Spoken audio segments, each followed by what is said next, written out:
For the many people who absorb all their information from mainstream news, it's understandable if they conclude that it's been 50 years or so since a more racially divisive time in America. Every week they spend entire segments talking about the newest racially motivated crime, the most recent controversial police shooting of a black man, anything really to promote a divide among the lower classes. However, the real problems we have with racism do not originate from those of us in the lower to middle class in this country. Instead, it starts and peaks with the upper class, the ones calling the shots and deciding what makes it to the 6 o'clock news, to the front page of the paper, and what gets tossed into the trash bin. These same people also own and script our professional sports, they do it by the numbers, and without anybody really noticing, they often use it as a form of social programming. After you learn about the languages of gematria and numerology, it becomes plain to see examples of this agenda that have been played out. What I'm about to show you in this video is an example of how athletes are exploited by league owners in order to advance this agenda of hatred and division by being embarrassed in front of the entire nation, but then being rewarded at a later time for their sacrifice. Throughout history, the numbers 42 and 59 have been stamped on black people in America, usually in a negative way. For those of you who are new to this information, I've linked to a couple of Zach Hubbard's videos below in the description, but as a quick example, Rodney King, who was the central figure of the 1992 Los Angeles race riots, was born on 4/2, and Rodney King equals 59. Strangely enough, he died exactly 7,777 days after he was beaten by LAPD. LAPD equals 33 in gematria. On the date 303, which leaves 303 days left in the year. He died at the age of 47, much like Huey P. Newton, founder of the Black Panthers. Newton was born in 42, in February, the only month that sums to 42.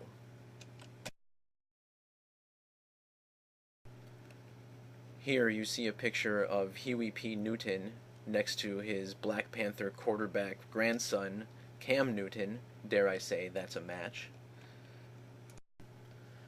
An activist just as famous, Rosa Parks, was also born in February, on a date written 4/2 in most parts of the world, and died on a day with 59 numerology. Not to get too sidetracked, but the Saturn number, 93, connects all of these people as well. Rosa Parks almost made it to 93 years old, and her full name sums to 93 in reduced, as does Martin Luther King Jr.'s and Malcolm X in ordinal. King and Malcolm X both died at age 39, which matches the date numerology of Huey Newton's death. Malcolm X died on a date with 44 and 88 numerology, and he was 88 days from his 48th birthday. King died on 4/4 when he was 343,777 hours old. 7 times 7 times 7 equals 343. We're going to quickly watch this play from May 22nd, 2010, from a game between the Washington Nationals and Baltimore Orioles. Then we'll discuss the real story of what's happening here. I can. And Stammen stays from the stretch, and Adam hits it high to center field, pretty deep. Niger Morgan back near the wall. He reaches up, he can't make the play, and he fires his glove towards the ground. One run is in. Adam Jones may have an inside the park home run. He's being sent. Here's the throw to the plate. He is safe at the plate, and inside the park home run for Adam Jones. We are supposed to believe that this guy is just a hothead and screwed his team by being stupid. But look carefully at the numbers, and you'll realize that this was a scripted play designed to condition racist thoughts into us. So first off, this guy is named Niger Morgan, which equals 59 in reduced. This matches other words like slave, blues, and Negro. Just the name Niger plants seeds of the most hateful word, nigger, which sums to 42. Notice how this play occurred in the 4th inning with 2 outs. After the play, the score is 4-2. Morgan was born on July 2nd, meaning this game was a span of 42 days from his birthday. Also notice how the fence in center field reads 402. Now the number 42, when spelled out, equals 142. May 22nd is the 142nd day of the year. The batter was Adam Jones, whose name sums to 821 in Jewish gematria. 821 is the 142nd prime number. This was also 223 days from the end of the year, and the Nationals opened their new ballpark on 3/22, exactly 113 weeks before this game. 113 is a number of deceit, as shown by words like mainstream and dishonest, just like this play. Also of interest is the date numerology of 39, and Washington, D.C. sits closest to the 39th parallel and 77th meridian. To top this off, notice how the pitch was 88 miles per hour. 88 equals 123, as does conspiracy, as does Craig Stammen, the name of the pitcher.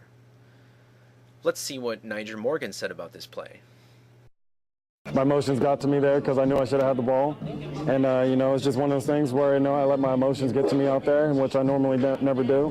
But, it's just one of those plays where I thought the ball went over the fence, and just one of those plays where, I had to bounce back.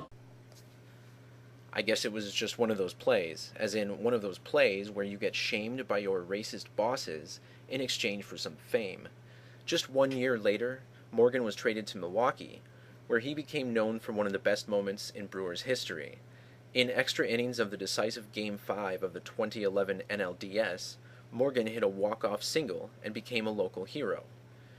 Nyjer Morgan famously goes by the moniker Tony Plush, which is actually his Twitter handle. Unsurprisingly, Tony Plush equals 42. Now, if you're not convinced that this play was contrived, consider that the very next day, this play occurred. Let's watch. And Guillen drives it to center field and deep. Fowler going back, and this one's off the top of the wall. That's in play. Guillen going to third base, and he'll get a stop sign there.